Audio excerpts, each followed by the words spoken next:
Ce matin, je vais rester encore dans si je peux m'exprimer comme ça, la thématique du royaume de Dieu et du royaume des cieux, du royaume de Dieu. Et il y a beaucoup de choses à dire là-dessus. Et comme je le disais il y a quelques jours de cela, ce n'est pas le moment de faire la sémantique. Le temps viendra où on va faire les nuances. Mais pour l'instant, comprenons qu'il y a un royaume qui s'en vient. Amen. Aujourd'hui, je veux qu'on regarde un aspect de, de ce royaume-là. Regardez les ennemis du royaume, les ennemis du royaume de Dieu. Amen. Demain, par la grâce de Dieu, nous aurons une conférence euh, qui sera une conférence à laquelle le Seigneur va dévoiler beaucoup de choses concernant ce royaume-là. Et notre frère Hop sera avec nous. Et ma prière et le vœu de mon cœur, c'est que alors que l'évangile, cet évangile que nous prêchons, que nous croyons, que d'autres frères dans le monde aussi auxquels ils croient, que nous à Québec, qu'on le comprenne dans le moindre détail. Amen. Qu'on comprenne le travail que Dieu est en train de faire. Qu'on ait une très, très, très bonne compréhension. Parce que ce que Dieu est en train de faire, il le fait pour nous. Amen. Et si nous saisissons l'œuvre qu'il est en train de faire, vraiment, nous serons bénis. C'est pour cela, quelque part, il disait dans Ézéchiel, quand il parlait aux enfants d'Israël, il leur disait que Ézéchiel, il faut leur parler, décris-leur ma maison. S'ils ont à cœur et qu'ils sont vraiment conscients qu'ils doivent revenir à moi, va plus loin, donne-leur un croquis, donne-leur une image. Amen. Parce que quand on peut décrire des choses qui sont compliquées, quand vous lisez le temple d'Ézéchiel, c'est un temple qui est vraiment compliqué. Il n'a pas été construit comme Salomon a construit le temple. Mais Ézéchiel a reçu la révélation de comment le temple doit se présenter. Mais quand on le lit, il n'est pas simple. Il y a des gens qui ont passé toute leur vie à étudier rien que la structure, l'architecture du temple que Ézéchiel a eu comme révélation. Cependant, l'esprit de la prophétie nous dit que au moment où Ézéchiel devait recevoir les consignes concernant la maison qui devait être en construction, la vision dans laquelle les choses lui sont apparues, il a vu une ville qui est le symbole de l'Église en construction sur une montagne. Amen. Et c'est après que le Seigneur a commencé à révéler des choses cachées à Ézéchiel au sujet de cette maison-là. Il a dit, va dire aux enfants d'Israël, s'ils se repentent de leurs iniquités, ne leur décrit plus, mais donne-leur un croquis. Alléluia. Que le Seigneur nous donne un croquis. Parce que quand le Seigneur donne un croquis, quand il donne une image, ça devient encore plus clair, au-delà de la description. Que le Seigneur nous donne un croquis. Il dit qu'ils vont plus loin et qu'ils commencent à réaliser, à comprendre. Il dit, va au-delà du croquis. Écris ça sous les yeux. Alléluia. Amen. Et qu'ils comprennent la loi qui gouverne ma maison. Et la loi qui gouverne ma maison, c'est la sainteté. Nous voulons vraiment comprendre le travail que Dieu est en train de faire. L'Église, quand elle est présentée, il y a plusieurs images qui expliquent l'Église. Tantôt, elle est présentée comme une ville, tantôt comme un royaume, tantôt comme une femme, tantôt comme une maison, un temple. Il y a beaucoup d'aspects, mais c'est la même œuvre de la rédemption que Dieu nous explique. Mais il prend plusieurs images pour qu'on puisse comprendre le travail qu'il est en train de faire. Et ma prière pour l'Église de Québec et pour tous ceux qui sont connectés avec nous en esprit, que nous puissions avoir cette compréhension du plan de Dieu, cette bonne compréhension du projet de Dieu. Et ce matin, je vais m'avancer un tout petit peu sur les ennemis du royaume, c'est-à-dire les ennemis de l'établissement du royaume de Dieu, les ennemis de l'établissement du royaume de Dieu. Je vais m'avancer un tout petit peu là-dessus pour vous donner un peu, non seulement un aperçu, mais essayer de faire les liens avec les messages qu'on reçoit aussi, tantôt qui nous parlent de Babylone, qui nous parlent de la trompette, tout ça. Ma prière est que le Seigneur nous aide à prendre quelques morceaux et on va dire, à les positionner pour que notre compréhension soit fertile par la grâce de Dieu. Amen. Amen. Si on prend nos Bibles dans le verset qui nous a permis de baptiser notre plateforme numérique, l'Évangile du Royaume, c'est le verset de Matthieu chapitre 24. À partir du verset 14. Amen. On va lire le verset 14 et on va lire aussi le verset 15. Matthieu, chapitre 24, verset 14 à 15. On va demander à notre frère Amen de nous faire la lecture. Cette bonne nouvelle du royaume sera prêchée dans le monde entier pour servir de témoignage à toutes les nations. Alors viendra la fin. C'est pourquoi lorsque vous verrez l'abomination de la désolation dont a parlé le prophète Daniel établie en lieu saint, que celui qui lit fasse attention. Amen. Amen. Avant de rentrer dans l'explication de ce verset-là, je vais faire un petit contexte que j'ai eu à faire déjà lors du dévoilement, c'est-à-dire du dévoilement de la plateforme. Mais je vais recadrer ça un peu. Peut-être que d'autres n'ont pas peut-être suivi, mais c'est bon de répéter certaines choses pour que ça nous aide à bien comprendre le projet de Dieu. Amen. Nous avions dit que l'évangile que le Seigneur est venu apporter, la bonne nouvelle, c'est la mission principale, c'est ce qui même a justifié la venue du Seigneur, l'évangile du royaume. Et il passait de village en village et il prêchait cet évangile-là. Donc, toutes les prédications du Seigneur, ça veut dire que quand on prend les évangiles, les témoins, notamment les 4 témoins, Matthieu, Marc, Luc, Jean, qui ont témoigné de ce que le Seigneur a fait dans les jours de sa chair, qui ont écouté les discours du Seigneur, ceux qui ont décidé, comme Luc a dit, d'entreprendre le travail d'écrire les livres en recoupant les témoignages pour savoir ce qu'il en était réellement de ce message-là.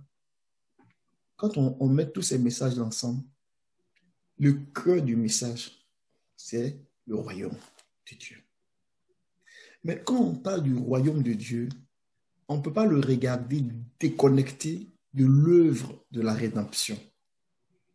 Quand on parle de l'œuvre de la rédemption, je vais parler là de la grande œuvre de la rédemption. Elle a pris son sens dans le jardin dès l'instant où l'homme a péché et que la chute s'en est suivie. Dieu est venu tout de suite au secours de l'homme pour lui faire des habits, pour le couvrir de sa justice, jusqu'à ce qu'il a toujours voulu, faire l'homme à son image et à sa ressemblance là, que ce soit quelque chose qui arrive et qui rentre dans son accomplissement. Donc, depuis cet instant-là, si je peux m'exprimer comme ça, le Seigneur a commencé à entreprendre. Il a commencé à travailler avec des prophètes, avec les patriarches, pour que cette œuvre de la rédemption-là arrive dans sa phase exécutoire et se rend visible. Mais ce n'était pas possible avec le travail des prophètes, avec le travail des prophètes de l'Ancien Testament. Mais ils ont annoncé jusqu'à ce que le Seigneur vienne dans les jours de sa chair, comme venant mettre ce travail-là à un certain niveau pour ouvrir la porte et rendre cette œuvre-là possible. Donc, lorsque le Seigneur vient rendre de façon ouverte l'œuvre de la rédemption, qui consiste à prendre l'homme qui, après la déchéance, après être déchu, qui est maintenant soumis à la maladie, qui est soumis à la mort, qui est soumis au désastre et qui court à sa perte si rien n'est fait, le Seigneur il vient pour retirer l'homme de cette situation-là. Et c'est ça l'œuvre de la rédemption et c'est ça l'évangile du royaume. Donc cet évangile du royaume-là vient dire à l'homme que je vais te prendre dans ton règne humain là et je vais t'emmener dans un autre règne. Et ce règne-là, il sera au-dessus de tous les règnes, au-dessus du règne des nations. Donc, cet évangile-là annonce un règne. Ce n'est rien d'autre que le règne de Dieu. Et ce règne qui a été annoncé là, Dieu l'a annoncé avant même que le Seigneur vienne dans la chair, au travers de la bouche des prophètes. Mais il l'a annoncé dans un autre langage. Et donc, quand le Seigneur est venu, quand Jean-Baptiste même est venu, il disait que le royaume des cieux est proche, le royaume de Dieu est proche. Il annonçait ce règne-là. Et quand le Seigneur a commencé avec son ministère, il a annoncé ce règne. Jusqu'à ce qu'on ferme le livre, les Écritures avec Apocalypse, il est question de ce règne-là. Mais lorsqu'on parle de ce règne-là, les ennemis, il y a des ennemis qui s'élèvent contre l'établissement de ce règne. Et ça n'a pas commencé avec le Seigneur. Ça a commencé depuis le jardin d'Éden. On peut lire ça, on connaît ce verset. Dans Genèse chapitre 3, le verset 15. Les hostilités ont commencé là. Genèse chapitre 3, le verset 15.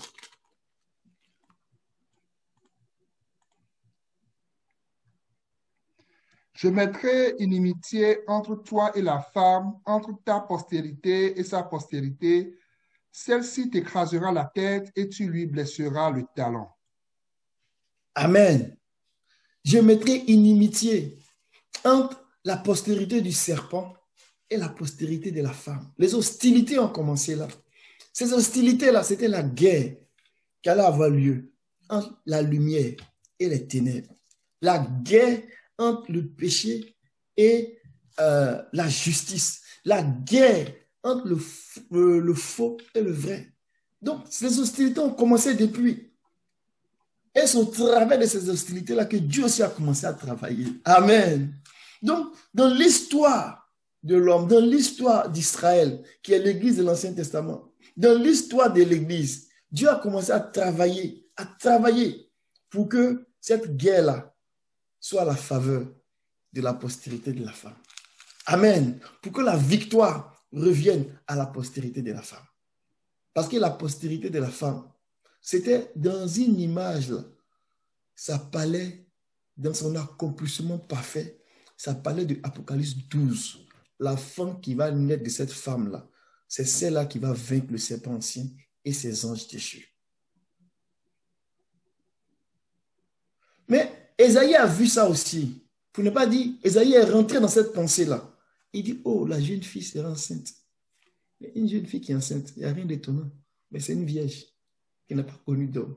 Elle sera enceinte. La postérité de la femme. En général, dans les Écritures, quand on lit les postérités, on n'attribue pas de postérité aux femmes. On attribue les postérités aux hommes.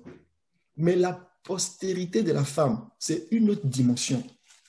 Marie, la postérité de la femme, Marie, a donné naissance dans la chair au Fils de Dieu.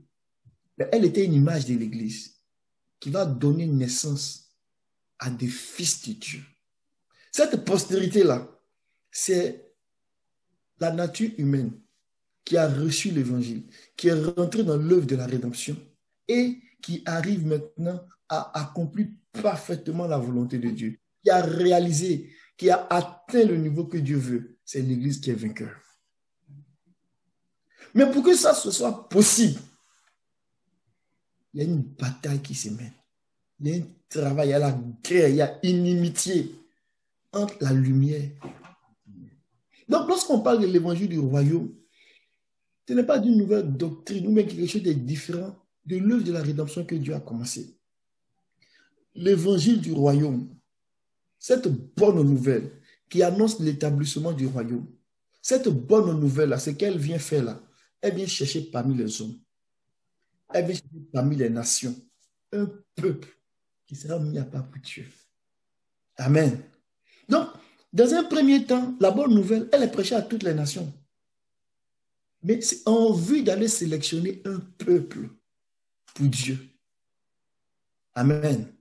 Ceux qui vont répondre à l'appel de Dieu, ils vont rentrer dans une catégorie, ils vont rentrer dans un corps, ils vont constituer un peuple qui sera mis à part pour Dieu. Et ceux-là, ils vont régner avec Dieu. C'est un royaume où les sujets, là, ce sont des rois. C'est glorieux. Alléluia. Et le roi des rois, qui est le Seigneur, il va régner avec eux. Donc, l'évangile du royaume, cette bonne nouvelle-là, qui est annoncée à toutes les nations-là, c'est pour aller chercher un peuple. Et ce peuple-là, des fois, on le présente comme un sacerdoce. On le présente comme un royaume. On le présente comme un temple. On le présente comme une femme. On le présente comme une ville. Il s'agit de l'épouse de l'agneau. Amen. Donc, l'âge de l'évangile, c'est la période de la sélection. C'est la période de la sélection. L'âge de l'évangile, c'est la période de la sélection. La première période, entre la première venue du Seigneur et la seconde venue du Seigneur. C'est ça qui est l'âge de l'évangile. Ce temps qui a été donné à tous les hommes pour aller sélectionner ce peuple-là. C'est ça qui est l'âge de l'évangile. en vue de la seconde période où le royaume serait établi, où ce peuple-là va régner. Ils vont régner en sacrificateurs. Alléluia. Un peuple de sacrificateurs, eux de rois, ils vont régner.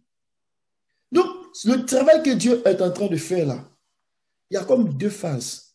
Une phase de sélection. On est sélectionné par l'évangile du royaume et une phase d'établissement du règne. Donc, alors qu'on va pour l'établissement et pour le règne, l'ennemi a compris cela depuis longtemps. Et donc, lui aussi, il va tout faire pour empêcher que cela ait lieu. Mais c'est une œuvre perdue, c'est peine perdue, parce que la Bible dit que l'exécuteur de la parole du Seigneur est puissant. Ce que Dieu dit, il a le pouvoir de l'accomplir. Et Dieu va l'accomplir. Alléluia. Dieu va l'accomplir. Le Seigneur a déjà vaincu. C'est déjà accompli. On est en train de regarder l'accomplissement dans sa phase exécution. Et à un moment donné, ça sera terminé. Alléluia. Nous bénissons le Seigneur pour cette grande œuvre de rédemption que Dieu a commencé à faire. Et lorsqu'aujourd'hui, nous parlons de l'Église et de tout ce qui touche à l'Église, il est important que dans notre adoration à Dieu, dans notre engagement, dans notre prière, dans nos communions fraternelles, dans notre compréhension, qu'on comprenne ces choses-là. Pour ne pas qu'on ait à courir comme si on court comme en battant l'air, mais en ayant un objectif très clair. Et quand c'est clair dans nos têtes, nous savons où nous allons. Et que Dieu nous aide à cela. Et quand le Seigneur a commencé à parler de cela, il dit, cet évangile sera prêché à toutes les nations pour servir de témoignage. Alors viendra la fin. Maintenant, regardons le verset qui suit, le verset 15. C'est là que je vais interpeller sur les ennemis. Je vais prendre ce bout-là pour faire un zoom sur les ennemis de l'établissement du royaume. C'est pourquoi lorsque vous verrez l'abomination de la désolation dont a parlé le prophète Daniel établie en lieu saint, que celui qui lit fasse attention. Alléluia. Oh, que le Seigneur nous aide. Le Seigneur, il nous parle de l'évangile du royaume, il nous parle de la bonne nouvelle du royaume qui sera prêchée pour servir de témoignage à toutes les nations. Alors viendra la fin. Mais la fin de quoi? La fin des temps. De quel temps? De l'âge de l'évangile, de l'âge de la sélection.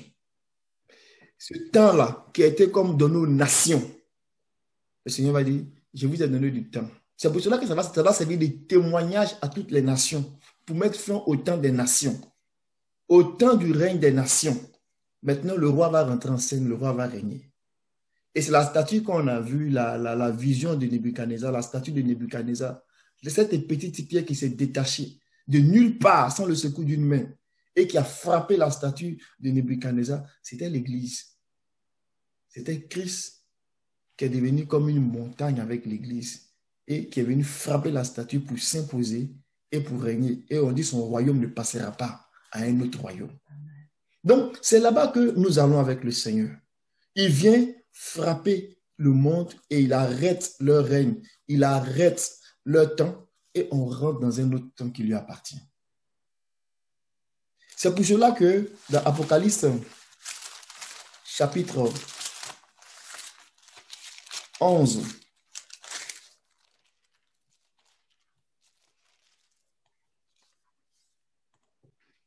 on nous décrit quelque chose de très important. On nous parle d'un ange, en termes de rang, 7e ange, qui va sonner la trompette, la dernière trompette. Amen. Parce qu'on a donné des trompettes à des anges. Donc, il y en avait comme 7. Et le dernier qui devait sonner de la trompette, le son de sa trompette est lié à l'établissement du royaume. On va lire ça. Et Apocalypse chapitre 11, verset 15.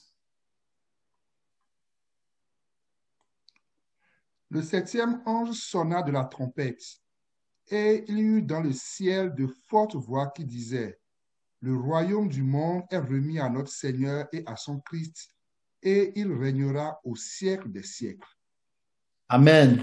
C'est vraiment très important. Le royaume du monde, le royaume des nations, le royaume des hommes va passer. Le règne des hommes va passer. Il y a un autre qui va venir régner, c'est le Seigneur.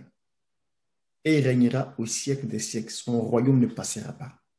Mais ça s'est fait à un moment précis, au son du septième ange qui a sonné de la trompette. Or, ce septième ange qui a sonné de la trompette, là, la trompette, quand ça sonne, nous l'avons déjà dit, c'est un message. Ce n'est pas le son d'un instrument de musique. C'est dans un langage que Dieu parle. Et quand le septième ange devait sonner de la trompette, voici une idée du contenu de ce message-là. Apocalypse chapitre 10, verset 7. Mais qu'au jour de la voix du septième ange, quand il sonnerait de la trompette, le mystère de Dieu s'accomplirait comme il a annoncé à ses serviteurs les prophètes. Amen. Regardez bien le langage ici. Au jour, au pluriel. Donc, ce n'est pas quelque chose qui va sonner en 2 secondes. Tantana, tantana, tantana, tan. Et puis c'est fini. Non. On dit au jour. Donc, si c'est vraiment un son de trompette perçant qui doit sonner pendant plusieurs jours, nous sommes donner des sous. C'est spirituellement qu'il faut en juger. Amen. Donc, c'est sur une période que le message sera annoncé. Mais ce sera quoi le contenu? Il dit qu'au jour où ça va sonner, le mystère de Dieu, alléluia, le mystère de Dieu va sonner. Le mystère de Dieu, ce que Dieu a caché depuis des générations, depuis des temps, et qu'il a commencé à revenir avec sa venue.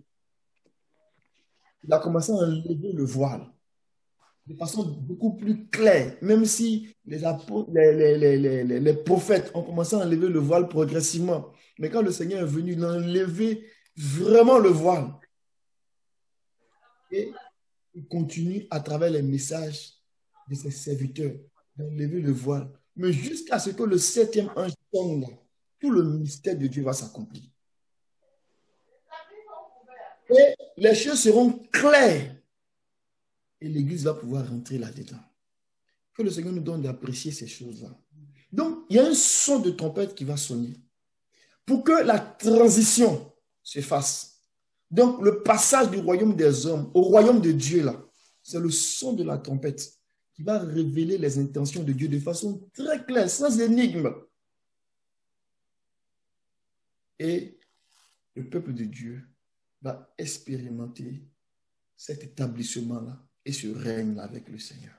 Ce n'est pas autre chose. Ce n'est pas quelque chose qui va venir nous surprendre. Et puis on est là un matin, oh c'est venu. Non.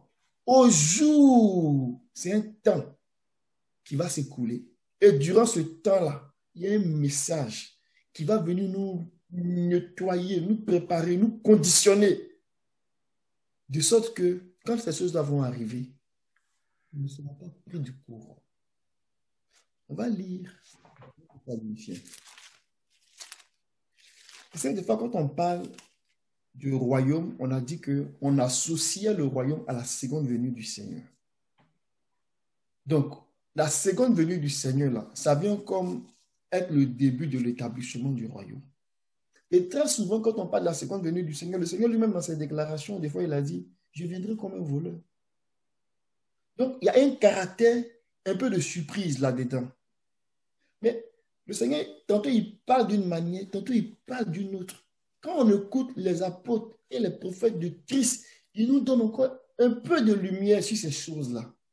Et dans 1 Thessaloniciens 5, regardez ce que l'apôtre Paul dit. Alléluia, vous me suivez, hein? Et ne vous perdez pas. Ah. Amen. Amen. Que le Seigneur soit béni. Que le Seigneur nous donne la lumière de sa parole. Dans 1 Thessaloniciens 5, on va lire à partir du verset 1. Pour ce qui est des temps et des moments, vous n'avez pas besoin, frères, qu'on vous en écrive.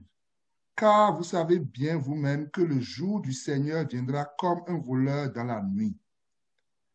Quand les hommes diront paix et sécurité, alors une ruine soudaine les surprendra, comme les douleurs de l'enfantement surprennent la femme enceinte, et ils n'échapperont point.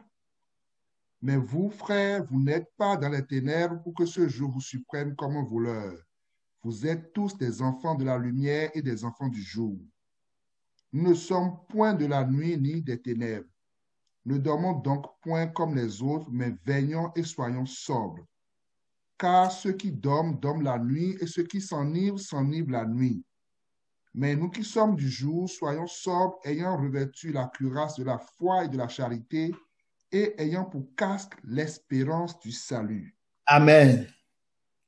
Vous voyez, ici, l'apôtre Paul nous dit que il confirme le fait que le jour du Seigneur viendra comme un voleur pour surprendre. Le Seigneur le redit encore dans le livre d'Apocalypse. Mais quand il le dit, si vous regardez bien, quand il parlait, il a parlé à Sade et il a dit, tes vêtements sont sales, Sade.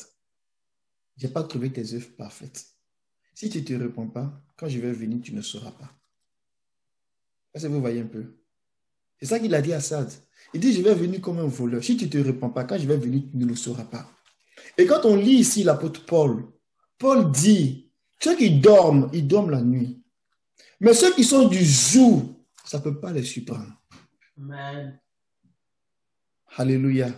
Amen. Le jour là, qu'est-ce qui fait que c'est jour? C'est la lumière. C'est la lumière qui fait que c'est jour. S'il n'y a pas de lumière, il n'y a pas de jour. Alléluia. C'est la lumière du soleil qui fait que c'est jour. Donc, la lumière là, nous avons dit que la parole du Seigneur, l'enseignement est la lumière. Donc, c'est la clarté de la parole qui nous parvient là, qui nous éclaire.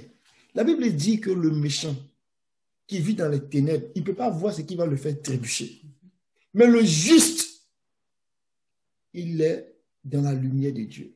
Et sa lumière est croissante jusqu'au soleil dans son midi, dans son zénith. Celui-là, il peut voir les choses distinctement. Et Paul dit, nous sommes du jour. Et parce que nous sommes du jour, ce jour qui viendra comme un voleur ne va pas nous surprendre. Ceux qui dorment là, laissez-les dormir. Mais ceux qui sont du jour, qui sont éveillés, pendant que les gens dorment la nuit, eux, ils travaillent. Donc, la nuit n'est pas pour un problème, parce qu'ils ont la lumière. Et on le verra dans quelques illustrations dans les Écritures. Ils ont la lumière. Donc, ils savent où ils vont, ils savent ce qui se passe. Que le Seigneur nous aide. Donc, ce que nous sommes en train de dire, c'est que, alors que nous nous approchons de l'établissement de ce royaume-là, l'ennemi va faire des stratagèmes. C'est pour cela qu'au verset 15, le Seigneur dit, je vous ai dit, que quand cet évangile sera annoncé par tout le monde, pour servir de témoignage, c'est alors que le temps qui a été fixé pour les nations, l'âge de l'évangile, pour sélectionner l'Église, pour sélectionner ce peuple qui va m'appartenir, qui va accepter mon message, qui va accepter l'œuvre de la rédemption. Quand ce temps-là va finir, moi-même, je vais venir. Alléluia. Alors viendra la fin. Il s'appelle aussi celui qui vient. Alléluia. Il dit que, et encore un peu de temps, il ne tardera pas. Celui qui doit venir va venir. Hey, c'est glorieux. Celui qui doit venir va venir. Donc, quand ça va finir, lui-même, il viendra. Et au verset 15, il donne un indice. Il dit, c'est pour cela. Regardez, il dit, c'est pourquoi. C'est pourquoi. Matthieu 24, verset 15. C'est pourquoi. Lorsque vous verrez l'abomination qui désole, dont a parlé le prophète Daniel, c'est lui qui lit là, qu'il fasse attention. Et ma prière ce matin, que le Seigneur nous aide à faire attention. Amen. Amen. Je vais au bout là, et puis je vais essayer de creuser un peu pour vous dire en quoi ça là, ça constitue pour nous un ennemi. En quoi est-ce que ça peut être un ennemi de l'établissement du royaume? Donc suivez-moi bien. C'est au bout de 15 là. On va essayer de le regarder pour voir en quoi est-ce que ça constitue un ennemi du royaume. Lorsqu'on expliquait un peu, on a le jour du dévoilement, on a parlé un peu de ça, c'était peut-être un peu bref, mais je vais revenir là-dessus. Et je le redis aussi à l'occasion, quand j'ai l'occasion, je reviens là-dessus. Dans le livre d'Apocalypse chapitre 12, cette femme-là, qui était en train de se tordre des douleurs de l'enfantement, c'est l'Église. C'est l'Église qui était en train de travailler pour passer à un autre niveau, pour donner la naissance au fils mâle. Mais il y avait une guerre qui devait avoir lieu. Une guerre, j'ai envie de dire, comme genre finale par rapport au dragon lui-même, pour que l'enfant sorte, le fils mâle. L'Église arrivée à une dimension très élevée et qui ira vers le trône de Dieu. Quand on regarde Apocalypse chapitre 12, ce dragon-là, il est venu, la Bible dit qu'il avait un trône, il avait une puissance et il avait une autorité.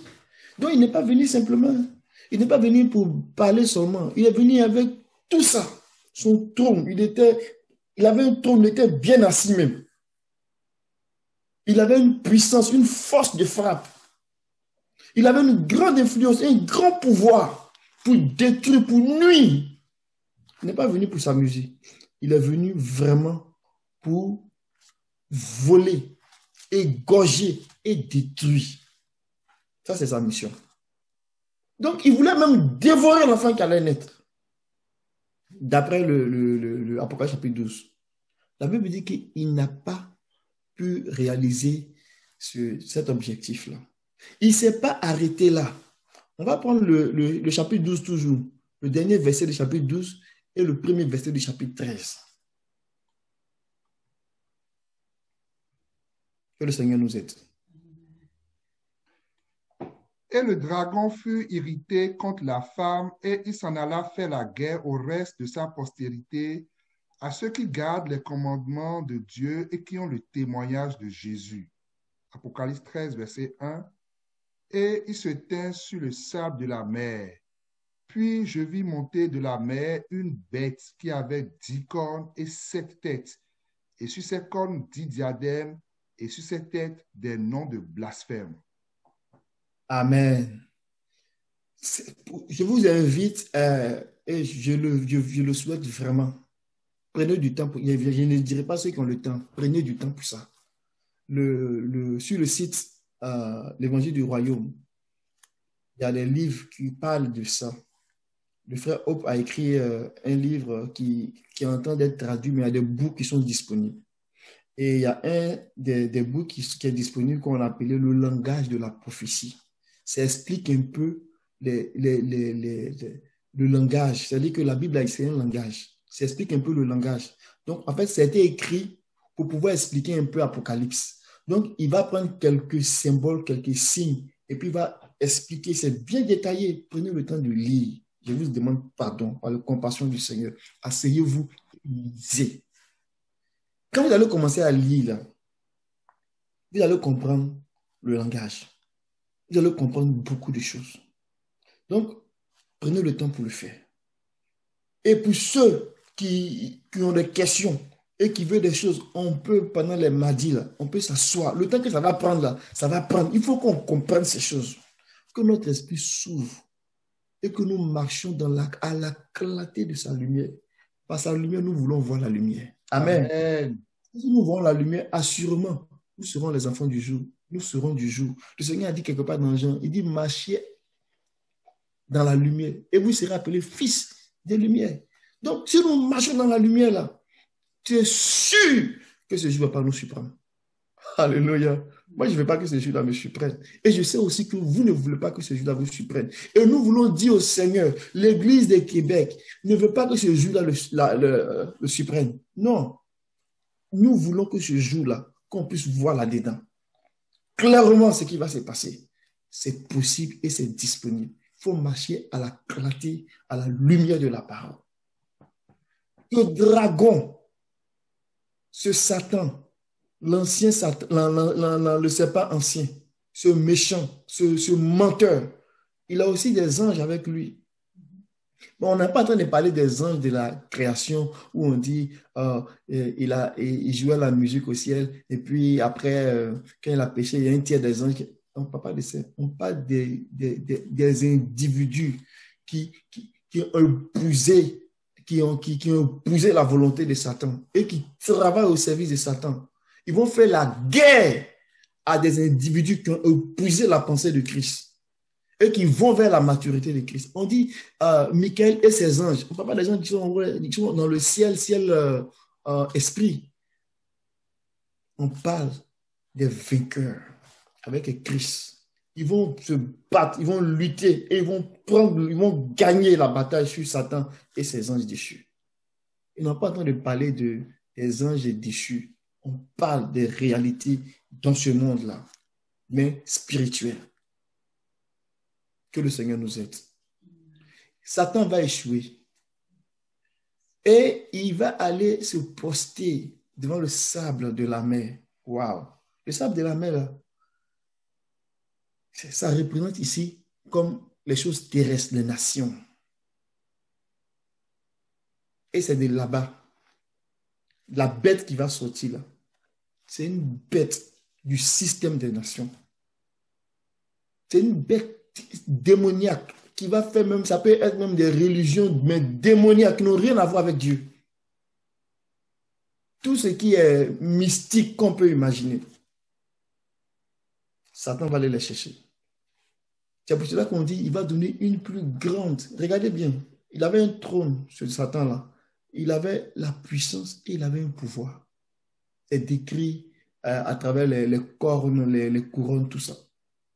Mais quand il va aller chercher la bête qui sort de la mer, la Bible dit qu'il va lui donner une plus grande autorité. Regardez le verset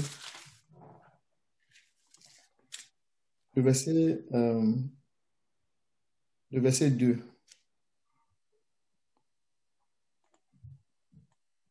La bête que je vis était semblable à un léopard. Ses pieds étaient comme ceux d'un ours et sa gueule comme une gueule de lion. Le dragon lui donna sa puissance et son trône et une grande autorité. Amen. Une grande autorité. Et quand comme je disais là, si on regarde bien, là, on va voir que cette bête-là, cette autorité-là est symbolisée par les diadèmes, les couronnes. Elle a plus de couronnes que le dragon lui-même. Ça, là, je veux qu'on garde ça à l'esprit. Ça veut dire que Satan va lui donner une grande influence pour venir détruire. Mais cette bête qui sort de la mer, là, elle travaille pour Satan. C'est évident, non? Puisque Satan lui a donné son pouvoir, son trône et une grande autorité. Il lui a donné un grand pouvoir, donc un grand pouvoir, son trône et sa puissance. Donc, elle travaille pour le dragon. Mais cette bête elle-même, là, elle ne pourra pas faire le travail elle seule. Elle va aller chercher un autre. Elle va s'allier à un autre. La bête qui sort de la terre. Et la bête qui sort de la terre, elle est dangereuse. Et cette bête qui sort de la terre, là, c'est elle qui va se montrer comme si elle est de Dieu. Et on va l'observer dans le lieu saint. Quand on dit le lieu saint, là, ce n'est pas dans un temple de quelqu'un, mais ce n'est pas dans un lieu physique. Mais va prendre l'apparence comme si c'était le Christ, comme si c'était l'agneau. Regardez le verset 13, le verset 11 du chapitre 13. Regardez. Je vis monter de la terre une autre bête. Elle avait 2 cornes semblables à celles d'un agneau et elle parlait comme un dragon. Amen. Cette bête-là, c'est plus qu'un système religieux, mais c'est même un système religieux même charismatique. Et elle va se faire se montrer comme si elle est de Dieu. Et même les élus, s'ils ne font pas attention, là, ils vont dire que, oh, mais ça, c'est de Dieu. C'est le Seigneur qui est là. Et on dit que cette bête-là, elle a l'apparence de l'agneau. Elle a 2 cornes. Elle a l'apparence de l'agneau. Mais quand elle parle, elle a la voix d'un dragon. Il faut que ça nous fasse réfléchir. Il ne faudrait pas comprendre les choses pour dire, c'est correct. Et puis, on ne va pas plus loin que ça. Il faut que ça nous fasse réfléchir. Dans le sens que le Seigneur, quand il a dit ça, il a dit, quand vous verrez établi un lieu saint, Ça veut dire quoi? La profanation. Cette bête-là, elle va profaner.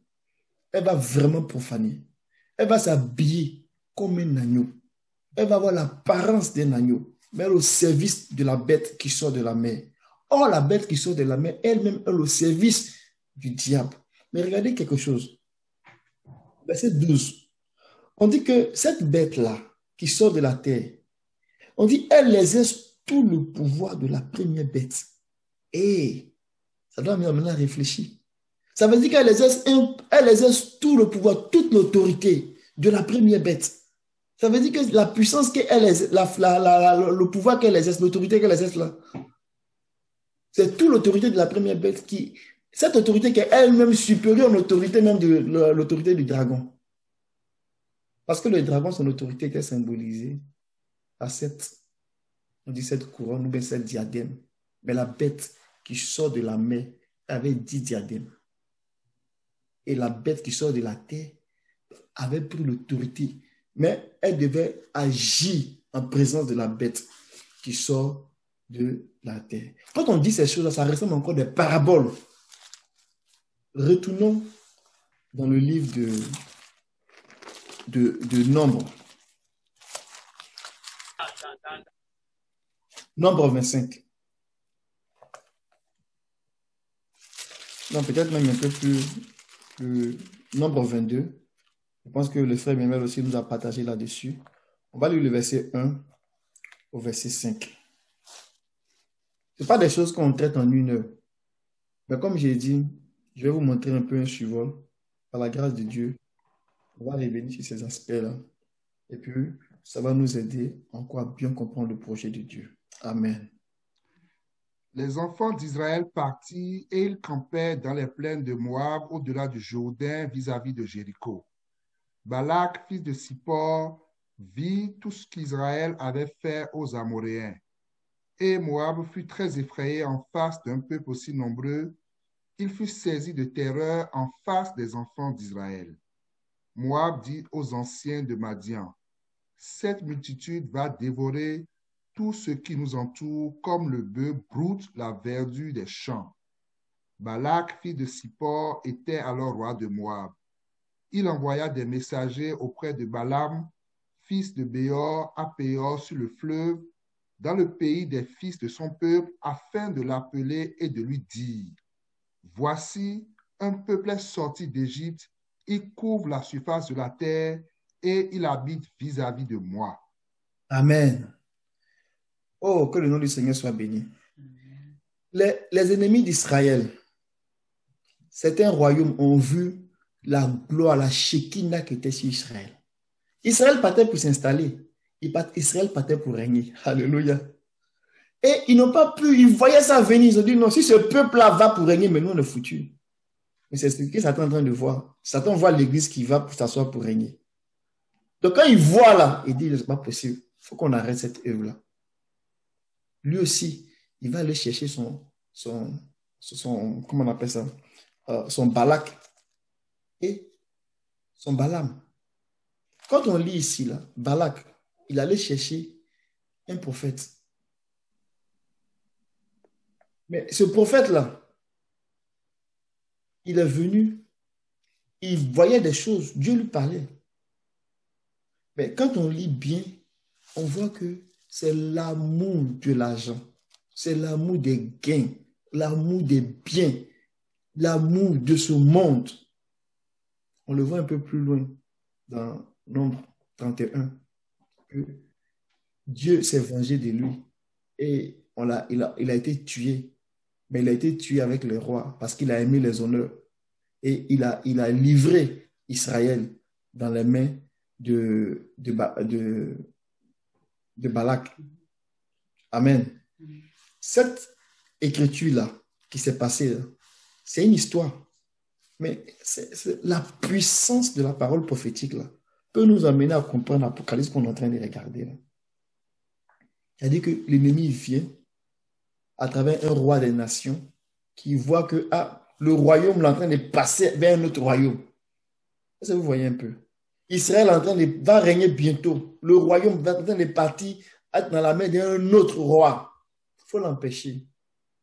Et même s'il faut aller chercher un prophète qui est capable de les endormir, de les maudire, de les détourner. Et puis, tout sera mélangé et l'établissement du règne ne sera pas possible. Vous voyez un peu? Et ce dernier-là, Balaam, il agissait en présence de Balak. Balak voyait tout. Il dit, mais prends les sacrifices, fais ça, fais ça. Il a donné tout. Tout ce que tu veux, la fois prendre, Dieu te donner, mais il faut la maudire. Ce n'est pas pour ne rien que quand le Seigneur donnait les écrits aux églises et qu'il a parlé à l'église de Pérgame, il a dit, comment vous vous êtes laissé berner au point que vous laissez Balaam vous séduire. Est-ce que vous voyez un peu les liens? Les gens qui n'ont pas la compréhension, ils vont dire non, dans l'église de Pérgame, il y avait un monsieur qui s'appelait Balaam. Non, c'est prophétique. Autrement, on dit que dans l'église de Thyatire, il y avait une femme qui s'appelle Jézabel. Non, allons-y un peu plus loin. Amen. Donc, on voit ici que le même stratagème qui a été utilisé là, c'est le même qui va se passer au moment où le Seigneur sera en train d'établir son royaume. Ce Balaam là, c'est qui l'a fait. Je vois le temps en train de passer. Mais vous me comprenez. La Bible dit au chapitre 25, le verset 1 au verset 2, on dit Israël habita Sittim. Sittim là, ils ont fait 42 stations et Sittim était la dernière station. Vous voyez, ils étaient presque rentrés dans le pays parce que de là même on pouvait voir le pays. Et avec les stratagèmes de ce faux prophète qui a aimé les choses, qui a aimé le pouvoir, qui a aimé les honneurs, il s'est allié avec le monde pour venir séduire. Et quand on lit Apocalypse chapitre 12, je me suis fait l'exercice de faire des notes pour voir un peu cette bête-là, tout ce qu'elle va faire. On va le lire tantôt, si on a le temps. Tout ce que la bête qui sort de la terre là va faire. Ce n'est pas un petit bouquin, ce n'est pas un petit amusement. Elle va faire des choses terribles, chercher à séduire, égarer tout ce qui a son pouvoir pour marquer les gens, pour que les gens soient sous l'influence de la bête qui sort de la mer et donc sous l'influence du diable. Et les détourner carrément de Dieu. Et c'est ce que Balaam a fait. Regardez, il a fini par livrer le secret pour endormir Israël. Israël habitait à Sittim. Le peuple commençait à se livrer à la prostitution avec les filles de Moab. Dans d'autres versions, on parle des Madianites. Elles invitaient le peuple au sacrifice et à leur Dieu. Ce n'était plus une simple relation sexuelle, ça allait au-delà. Et le peuple mangea, se prosterna devant leur Dieu. C'est le verset 3 qui est triste. Israël s'attacha à Baal-Péor. Donc là, Israël a été piégé. C'est la même chose aujourd'hui que le diable fait. Le diable sait que s'il arrive à endormir une partie de l'Église avec des messages qui n'ont ni tête ni queue, des messages qui font que les gens ne comprennent pas le projet de Dieu, ils les font tourner en rond. Ils montent de montagne en colline. Ils font tourner le troupeau. Les bergers qui font tourner le troupeau en rond. Ils n'ont pas la direction. Quand il arrive à les endormir de la sorte, il va aller plus loin. Il va attacher le cœur à des choses terrestres. Ils ne vont pas voir briller la gloire à venir. Cet ennemi-là, il a mis en place un stratagème, un grand stratagème de séduction. On va le lire. Je vois qu'on me lève les pancartes ici. Amen. Mais que le Seigneur nous aide. Dans Apocalypse chapitre 13, là, quelques éléments que la bête va faire, la bête qui sort de la terre, cette bête religieuse. Quand on dit religieuse, ce n'est pas forcément... elle est très subtile. C'est une bête même religieuse, mais religieuse charismatique. C'est-à-dire que quand on commence à faire là, si tu n'as pas l'esprit vraiment pour discerner là, tu ne peux pas t'en rendre compte. C'est pour cela que quand Jean, qui avait plus de 60 ans, même 65 ans de ministère, quand il a vu les stratagèmes, la méchanceté, le système de séduction qui était en place, il a commencé à pleurer. Ça vous dit que ce n'est pas une petite affaire. Des gens qui ont mangé avec le Seigneur, qui ont reçu la première pluie, qui ont fait de grandes choses avec le Seigneur, jusqu'au soir de leur parcours, ils n'avaient pas encore fini d'apprendre des choses au sujet de l'Église. Ça vous dit que ce n'est pas nous autres qui, j'ai envie de dire, qui n'avons pas vécu ces expériences en direct ou bien vécu certaines choses comme nos pères dans la foi. Ce n'est pas nous autres là qui n'avons pas fait plus attention. Au contraire, nous devons vraiment faire plus attention. Sinon, on risque de ne pas comprendre ce que le Seigneur est en train de faire. Il dit, c'est pour cela. Quand vous verrez l'abomination qui désole, cette bête-là, elle va travailler en abomination qui désole. Elle va faire des choses qui n'ont rien à voir avec le projet de Dieu. Elle va renverser la vérité. Elle va séduire une partie de l'Église. Elle va faire la promotion du mal. Elle va faire la promotion du diable. Mais les gens m'ont dit que non, c'est Dieu qui est là. Que le Seigneur nous aide. Au verset 13, on dit, elle produit de grands signes jusqu'à faire descendre du feu du ciel. Ce n'est pas une petite affaire. Il y a des gens aujourd'hui là qui font miracle au nom de Jésus. Ils prient pour que de l'argent vienne dans les porte-monnaies des gens. Séance tenante. Je ne sais pas comment ils font. Ils font des choses extraordinaires. Quand tu regardes, tu dis, mais c'est avec le nom de Jésus, il a fait ça. Mais pourquoi vous les critiquez? Comprenons-nous bien. Nous ne parlons pas d'un homme. Nous ne voulons pas critiquer une personne, un individu. Mais c'est un système qui est en place qui nous détourne des choses de Dieu. Amen. Et que nous soyons vraiment conscientisés par rapport à ça. Le verset 14. On dit, elle égale les habitants de la terre par des signes qui lui ont été donnés de produire devant la bête, en disant aux habitants de la terre de faire une image de la bête qui a été blessée par l'épée et qui a repris vie. Il lui fut donné d'animer l'image de la bête pour que l'image de la bête parle et fasse tuer tous ceux qui se prosternent, ceux qui ne se prosternent pas devant l'image de la bête. Elle fait qu'on impose à tous, petits et grands, riches et pauvres, hommes libres, esclaves, une marque sur la main droite, sur le front, et que personne ne puisse acheter ni savoir, ni sans avoir la marque, le nom de la bête ou le chiffre de la bête. Quand on lit ça, on se dit, ben, en quoi ça me concerne? Bon, c'est trop compliqué pour moi. Allons-y dans l'Apocalypse chapitre 20. Alléluia. Je vais lire le verset 4. Et je vis des trônes. Amen. Et ceux qui s'y assis furent donnés le pouvoir de juger. Et je vis aussi les âmes de ceux qui avaient été décapités à la hache à cause du témoignage de Jésus et de la parole de Dieu.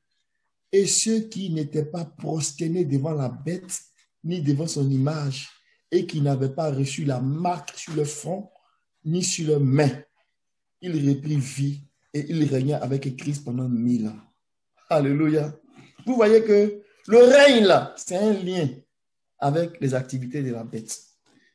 Donc, ceux qui n'ont pas adoré la bête et son image, et qui n'ont pas reçu la marque, ils ont régné avec Christ. Donc, il y a vraiment un lien. Donc, le fait que la bête qui sort de la terre va chercher à marquer les gens, va chercher à imprimer le caractère du diable, les pensées du diable, la façon de faire du monde, pour nous empêcher de voir briller la gloire de Dieu là, c'est pour nous empêcher de venir régner avec Christ. Et que Dieu nous aide. Amen. Je vais terminer avec cette image-là. Comme vous avez constaté, il y a beaucoup à dire.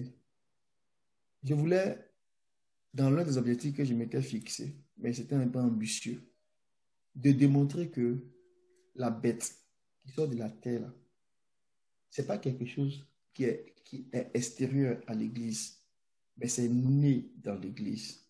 Ça a pris racine dans l'Église. Et c'est venu comme se détourner de Dieu et ça a pris une autre voie. L'apôtre Jean rend témoignage de ça.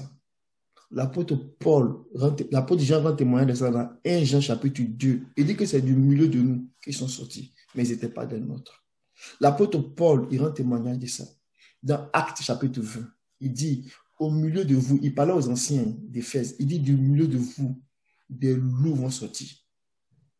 Ils vont s'habiller en peau de brebis, mais ce sont des loups ravisseurs pour venir dévorer le peuple. Il parlait des anciens. Il parlait comment on appelle ça, du milieu de vous. Il parlait aux anciens, puis il dit que c'est du milieu de vous que ça va sortir. Vous comprenez? L'apôtre Pierre, il parlait de ça aussi. Il dit que il va s'élever du milieu du peuple des faux prophètes. Dans 2 Pierre, chapitre 2, Pierre parle de ça. Et Paul revient encore dans Philippiens 3. Il dit, il y a des gens qui vont travailler un ennemi de la croix parce qu'ils travaillent pour leur ventre. En fait, ils sont au service. La bête qui sort de la terre, c'est un système de faux prophètes, des garements. Et c'est la lumière seule qui peut nous préserver de ces esprits-là. Amen. La lumière de la parole, l'enseignement pur. Amen. Dans l'Ancien Testament, des grands combats ont été menés. À chaque fois qu'il a été question de vraiment s'imposer, de mener des guerres et puis de s'imposer, le Seigneur a donné des techniques de guerre. Dans Josué chapitre 6, on le connaît bien, quand ils devaient rentrer en possession du pays, la technique qu'ils avaient, que le Seigneur leur a recommandé, c'était d'avoir des trompettes. On va lire ça. Mon temps est inspiré là, mais souffrez que je prenne 5 minutes là-dessus. Amen. Amen. Josué chapitre 6. On va lire le verset 4 et le verset 5. 7 sacrificateurs porteront devant l'arche 7 trompettes retentissantes. Le 7e jour, vous ferez 7 fois le tour de la ville et les sacrificateurs sonneront des trompettes. Quand ils sonneront de la corne retentissante, quand vous entendrez le son de la trompette, tout le peuple poussera de grands cris. Amen. Alors, la muraille de la ville s'écroulera et le peuple montera chacun devant soi. Alléluia. Tu peux lire le verset 20, s'il te plaît. Le peuple poussa des cris et les sacrificateurs sonnèrent des trompettes. Lorsque le peuple entendit le son de la trompette, il poussa de grands cris et la muraille s'écroula. Le peuple monta dans la ville, chacun devant soi. Ils s'emparaient de la ville. Amen. Ces choses ont été écrites pour nous servir de témoignage. On nous montre ici comment ils ont pris possession du pays et comment ils ont régné. Les sacrificateurs devaient prendre des trompettes. Il y en avait 7 et puis ils devaient sonner. On arrive dans l'Apocalypse. Avant que le royaume des nations passe au royaume de Christ, il y a des anges qui vont sonner des trompettes. Mes amis, ce sont des images très fortes, mais cohérentes entre elles pour nous montrer l'œuvre de Dieu. Alléluia. Ils ont sonné de la trompette sans aucune autre action de guerre ou avec des armes, des choses. Non, ils ont sonné de la trompette et ils ont pris possession de Jéricho. Israël, dans Juge, chapitre 6, chapitre 7, on a vu l'histoire de Gédéon. Ils étaient martyrisés, ils étaient oppressés. Les Madianites, c'est eux encore. Ils étaient là. Et Israël n'avait pas la paix. Ils ont troublé la paix d'Israël. Mais le Seigneur dit, je suis l'Éternel qui te donne la paix. Alléluia. Et la recette que le Seigneur a donnée à Gédéon pour vaincre, ce ne sont pas des armes. On va le lire. Josué 7. Il dit Josué, Juge 7, verset 16. Au verset 22. Tu peux lire s'il te plaît, mon frère. Il divisa en 3 corps les 300 hommes et il les remit à tous des trompettes et des cruches vides avec des flambeaux dans les cruches. Il leur dit, vous me regarderez et vous ferez comme moi. Dès que j'aborderai le camp, vous ferez ce que je ferai. Et quand je sonnerai de la trompette, moi et tous ceux qui seront avec moi, vous sonnerez aussi de la trompette tout autour du camp et vous direz, pour l'Éternel et pour Gédéon. Gédéon et les 100 hommes qui étaient avec lui arrivèrent au bord du camp au commencement de la veille du milieu, comme on venait de placer les gardes. Ils sonnaient de la trompette et brisaient les cruches qu'ils avaient à la main. Verset 20. Les 3 corps sonnèrent de la trompette et brisaient les cruches. Il saisit de la main gauche les flambeaux et de la main droite les trompettes pour sonner, et ils s'écrièrent: épée pour l'Éternel et pour Gédéon. Ils restèrent chacun à sa place autour du camp, et tout le camp se mit à courir, à pousser des cris et à prendre la fuite. Verset 22. Les 300 hommes sonnaient encore de la trompette, et dans tout le camp, l'Éternel leur fit tourner l'épée les uns contre les autres. Le camp s'enfuit jusqu'à Bethshta, Serera, jusqu'au bord d'Abel-Mehola, près de Tabat. Amen. Amen. C'est incroyable. Des gens qui ont été martyrisés pendant 7 ans et qui ne pouvaient même pas jouir même de la production de leurs produits agricoles, de leur bétail, qui se cachaient dans les montagnes, dans des grottes pour fuir les ennemis. Mais à la révélation de la parole du Seigneur, voici comment leur délivrance a été opérée. Amen. Avec des torches. C'est incroyable. Et des trompettes dans la main. C'est glorieux. Mais c'est prophétique. Alléluia. De la même façon que le Seigneur a dit, donne des trompettes aux sacrificateurs, ils n'ont qu'à sonner. Ça va écrouler les murs de Jéricho. Vous allez rentrer dans le pays. Ça a été fait. Il se montre à Gédéon. Il dit, même s'ils sont nombreux comme le sable de la mer, c'est écrit, on dit que c'était nombreux de grandes troupes qui venaient de l'Orient, qui s'opposaient à Israël, à la quiétude et à la paix d'Israël. Le Seigneur a montré à Josué ce qu'il fallait faire. À Gédéon, ce qu'il fallait faire. Il dit, prends des trompettes, prends des torches, mets-les dans les cruches, et puis allez-y. Ils sont allés avec leur lampe, si on peut dire ça de même. Alléluia. De nuit, ils avaient leur lampe, ils avaient leur trompette. Ils ont sonné de la trompette. Ils ont pris leur lampe, ils ont éclairé dans la nuit. Ça suffit pour que leurs ennemis s'entretuent entre eux, pour qu'Israël retrouve la paix. C'est de ça que l'évangile nous parle. La Bible dit que au moment où le royaume, le Seigneur va venir, là, pour qu'on soit réunis avec lui, là, il va sonner une grande trompette. Notre corps va changer. Amen. Mais si on dit ça, on dit, mais attends, toi aussi. Mais justement, de la même façon que les grandes guerres ont été menées simplement avec une trompette, avec des torches. Cette guerre, pour ne pas dire ce combat de la rédemption, là, où notre corps sera changé, là, ce sont les trompettes. C'est une trompette qui va faire ça. C'est un message qui va faire ça. Et ceux qui seront disposés là, qui vont rentrer dans ce message, c'est eux qui vont faire l'expérience. Et c'est ce message-là aujourd'hui qui nous donne la lumière sur les stratagèmes de l'ennemi, qui nous fait comprendre même ce qui est en train de se passer. Donc, si on n'est même pas capable de comprendre, de faire attention à la désolation, c'est pas sûr qu'on puisse voir même la fin ou bien comprendre même la fin ou le dénouement du royaume. C'est le Seigneur même qui l'a dit. Il dit, c'est pourquoi, quand vous verrez l'abomination de la désolation établie en lieu saint, que celui qui lit fasse attention. Alléluia. Pour faire attention, c'est le son de la trompette qui va commencer à sonner, mais il y aura une dernière trompette qui va nous faire entrer. Alléluia. Le peuple, heureux est-il s'il reconnaît le son de la trompette. C'est ce que la Bible dit.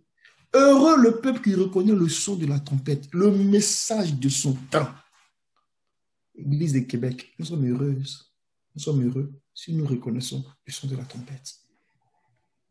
Nous allons rentrer dans les choses, dans les plans du Seigneur. Et je voulais ce matin, à travers ces quelques paroles-là, dire que le royaume qui s'en vient là, il y a des ennemis qui sont là. On n'a même pas parlé même de leur stratagème babylonien. Ça va venir après. Pour dire que quand on parle de Babylone, ce n'est pas parce qu'on veut critiquer ou bien parler pour parler. On a des ennemis qui sont là et qui mettent des manœuvres, qui font des manœuvres pour empêcher le royaume de s'établir. Ils viennent ensorceler les enfants de Dieu, comme Balaam a ensorcelé Israël. Ils se sont détournés, puis ils se sont attachés au Dieu Péor. C'était son objectif. Et ça a fragilisé Israël. Mais que l'Église ne soit pas, non seulement dans la séduction, dans le sommeil, pour s'attacher à quelque Dieu que ce soit, mais qu'on soit bien éveillé. Amen. Qu'on soit du jour et assis dans les doctrines, dans l'enseignement du Seigneur, dans la compréhension des choses de Dieu. De sorte que même quelqu'un vient, il vient nous parler, on est serein, on est capable de lui donner raison de notre espérance. Parce qu'on sait d'où on vient, on sait où on va, à la grâce de Dieu. Que le Seigneur nous aide et que le Seigneur nous bénisse. Que le Seigneur nous aide à considérer le son de la trompette. Parce que si le son de la trompette émet un signal confus, qui peut se préparer au combat? Qui? Personne. Que le Seigneur fasse que la parole nous vienne de façon très claire. Que les Écritures soient ouvertes pour nous. Et que nous puissions comprendre le plan de Dieu. Que nous puissions épouser le plan de Dieu afin de participer à cette gloire qui s'en vient. Que le nom du Seigneur soit béni. Amen.